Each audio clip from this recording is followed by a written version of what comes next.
మీ భూమిని అమ్మి మీ పిల్లల విద్యకు ధనాన్ని సమకూర్చాలని అనుకుంటున్నారా? ఆగండి.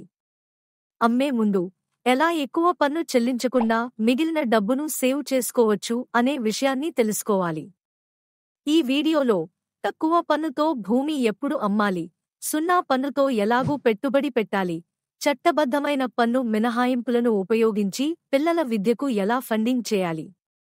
ఈ వీడియోను పూర్తిగా చూడండి, ఎందుకంటే ఈ చిన్న పన్ను మార్గదర్శకాలు లక్షల రూపాయలను ఆదా చేయడంలో సహాయపడతాయి.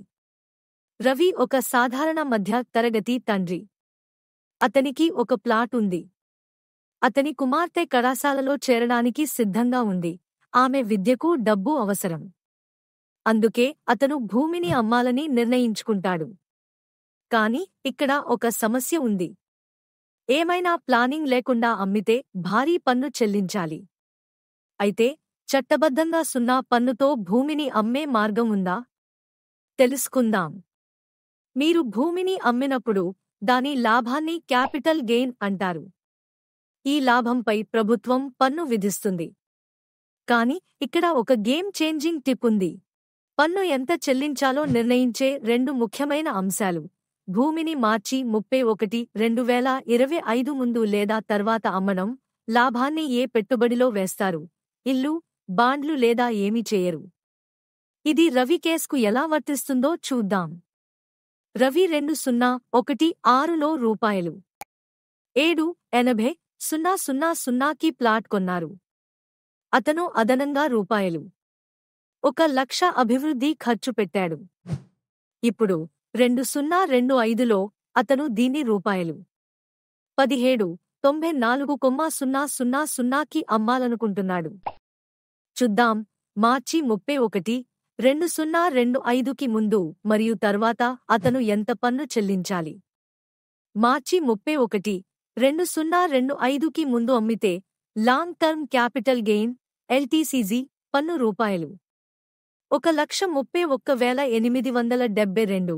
మార్చి 31, 2025 తర్వాత అమ్మితే పన్ను రూపాయలు 1,18,820.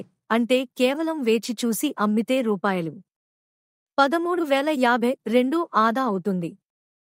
కాని ఇక్కడ మరో సీక్రెట్ స్ట్రాటజీ ఉంది. రవి మొత్తం పన్నును ఎలా తొలగించుకోవచ్చు? రవి పన్ను పూర్తిగా మాఫీ చేయించుకోవడానికి 2 ఎంపికలు ఉన్నాయి.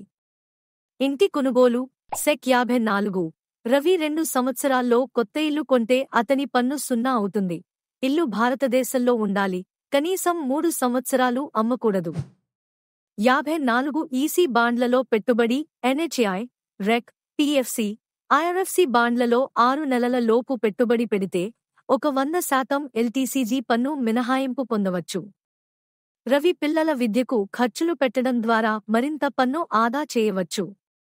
సెక్ 80C ట్యూషన్ ఫీజులపై రూపాయలు 1,50,000 మినహాయింపు. సెక్ 80E విద్య రుణంపై వడ్డీ మొత్తం 100% పన్ను మినహాయింపు.